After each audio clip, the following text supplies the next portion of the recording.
Assalamualaikum warahmatullahi wabarakatuh. Halo, selamat pagi anak-anak kelas 4. Bagaimana kabar kalian hari ini? Semoga anak-anak di rumah baik-baik saja ya. Oh iya, jangan lupa untuk selalu menjaga kebersihan, cuci tangan, dan pakai masker ya, supaya kita semua terhindar dari virus corona. Kali ini kita akan belajar tentang pemanfaatan sumber daya alam. Anak-anak kelas 4 sudah ada yang tahu belum apa itu sumber daya alam? Coba anak-anak amati lingkungan sekitar. Apakah di situ ada tumbuhan? Apakah tumbuhan itu berbuah? Apakah buahnya bisa dijual? Ya, kita akan membahas tentang sumber daya alam yang nanti akan terkait dengan tumbuhan dan hewan. Untuk mengetahui apa itu sumber daya alam, apa itu jenis-jenis sumber daya alam, dan apa itu contoh dari sumber daya alam, mari kita ikuti pembelajaran selanjutnya.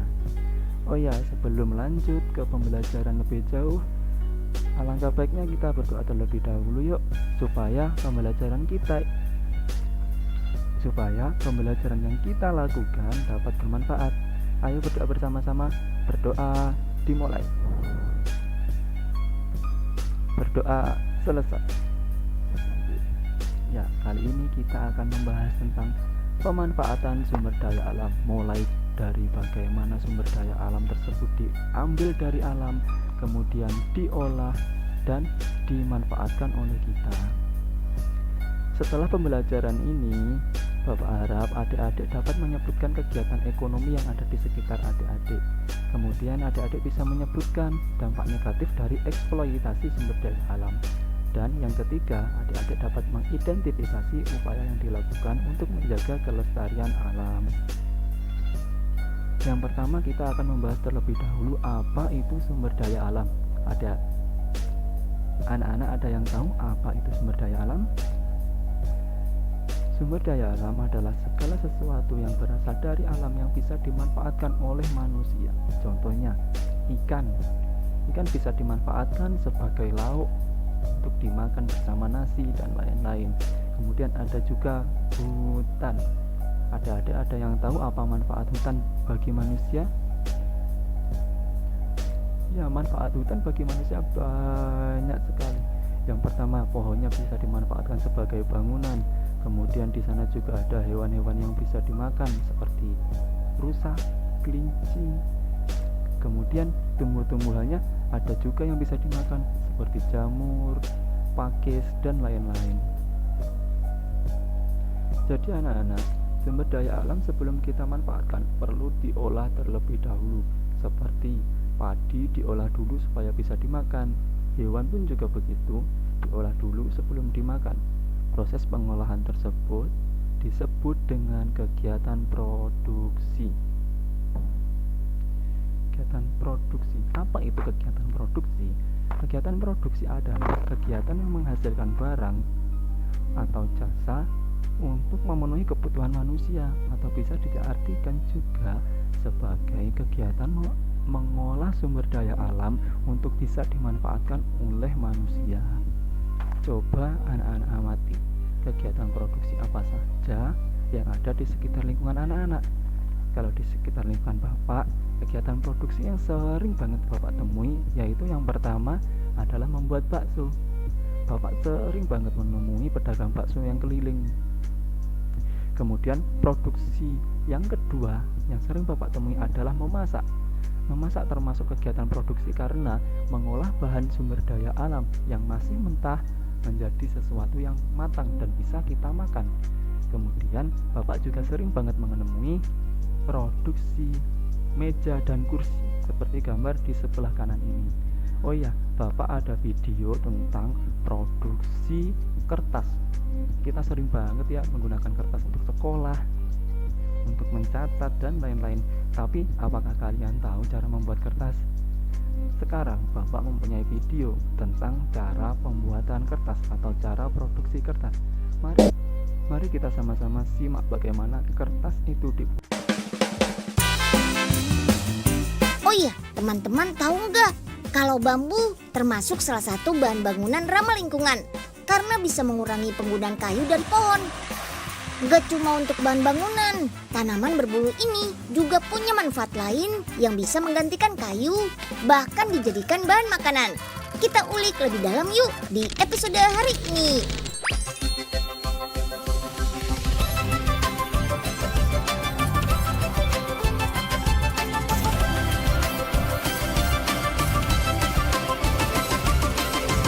Si Unyil, yuk kita kemon.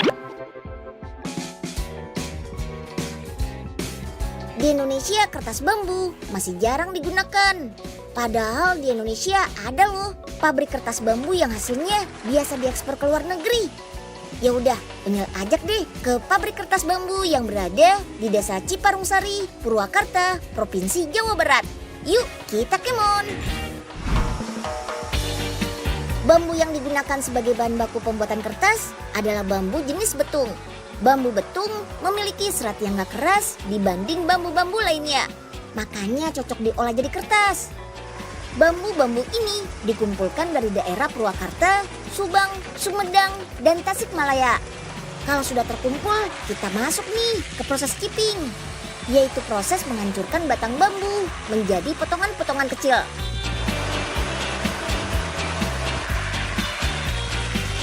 Selain mengolah batang bambu, pabrik ini juga menggunakan limbah bambu yang tidak terpakai dari pabrik sumpit dan tusuk gigi. Wih, bagus ya. Jadi nggak kebuang gitu aja. Setelah menjadi potongan-potongan kecil, bambu dimasukkan ke dalam barmil, alias tabung besar yang terus diputar. Di dalam tabung ini, bambu diberikan bahan kimia berupa soda kaustik atau natrium hidroksida agar bambu lebih mudah hancur. Putar-putar terus selama 2 jam sampai tercampur rata. Dan tekstur bambu gak keras lagi. Potongan bambu selanjutnya dipindahkan ke mesin crushing. Di mesin ini, potongan bambu dihancurkan lagi sampai menjadi serpihan-serpihan kecil. Nah, lanjut ke proses berikutnya, refiner atau penghalusan. Jadi, di dalam mesin ini, serpihan bambu dicampur dengan air, kemudian digiling. Dengan bantuan uap panas di dalamnya, bambu pun menjadi bubur. Wih. Bubur bambu ini kemudian dipres hingga berbentuk lembaran panjang.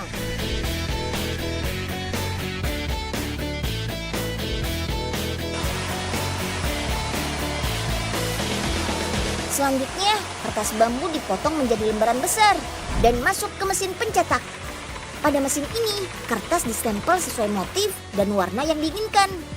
Kertas bambu yang sudah dicetak motifnya dipotong deh menjadi ukuran yang lebih kecil.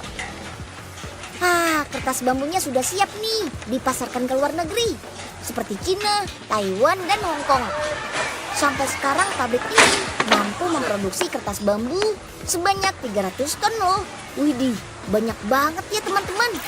Itu dia video bagaimana kertas dibuat. Wah, menarik ya. Kalau biasanya kertas dibuat dari pohon, sekarang ada loh kertas yang dibuat dari bambu. Dan tentunya saja lebih ramah lingkungan karena pohon bambu itu tumbuhnya sangat cepat. Yang selanjutnya kita akan membahas tentang kegiatan distribusi. Coba kalian perhatikan barang-barang yang ada di sekitar kalian.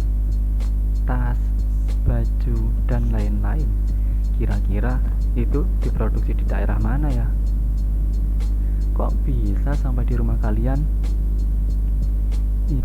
Ya, barang tersebut bisa dikirim oleh kurir dari pabrik ke rumah kalian.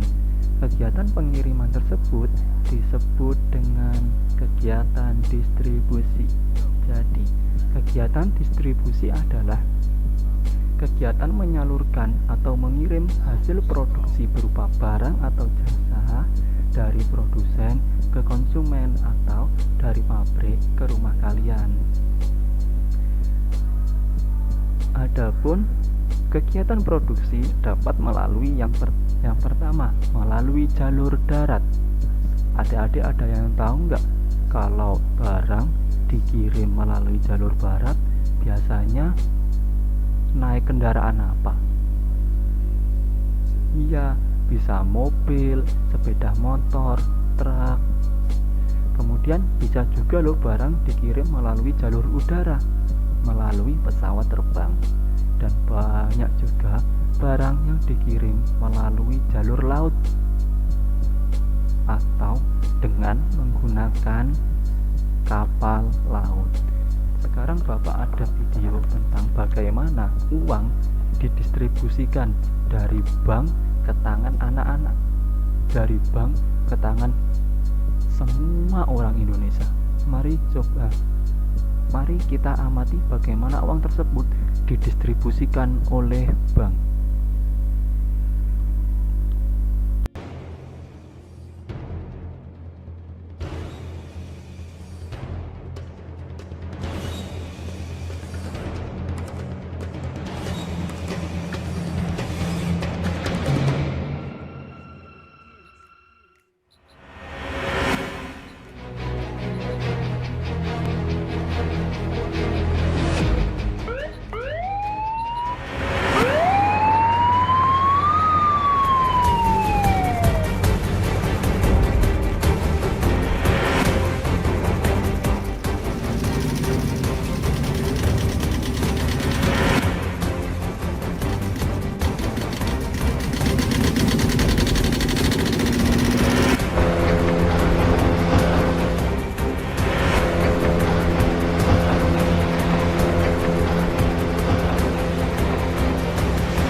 Memanfaatkan sumber daya alam itu bagus, karena dengan memanfaatkan sumber daya alam kita bisa mempunyai baju, kita bisa mempunyai meja, kita bisa makan, dan masih banyak lagi yang lainnya. Tetapi perlu diingat bahwasanya kalau kita memanfaatkan sumber daya alam terus-menerus, maka lama-lama sumber daya alam tersebut akan habis. Nanti kalau sumber dayanya habis akan jadi kayak gini, kerusakan lingkungan, pohon ditebang hingga hutan menjadi gundul, kemudian hutan mangrove juga gundul, kemudian banyak sampah yang nantinya akan berimbas kepada hewan yang ada di sana. Hewan yang ada di sana tidak bisa lagi hidup karena rumahnya rusak. Untuk itu, walaupun kita memanfaatkan sumber daya alam, kita harus tetap menjaga kelestariannya, karena kita sangat bergantung kepada sumber daya alam. Coba bayangkan, kalau hutannya habis, kita tidak bisa membuat rumah. Kalau hutannya rusak, kita tidak bisa membuat meja dan lain-lainnya. Untuk itu, kita harus tetap menjaga sumber daya alam kita supaya tetap lestari. Banyak sekali upaya yang bisa dilakukan untuk menjaga kelestarian sumber daya alam. Salah satunya adalah reboisasi. Reboisasi adalah penanaman hutan kembali. Jadi kegiatannya adalah menanam pohon di hutan dan dibiarkan hingga tumbuh besar. Kegiatan reboisasi ini cocok dilakukan di hutan yang sudah gundul, seperti gambar yang sebelumnya.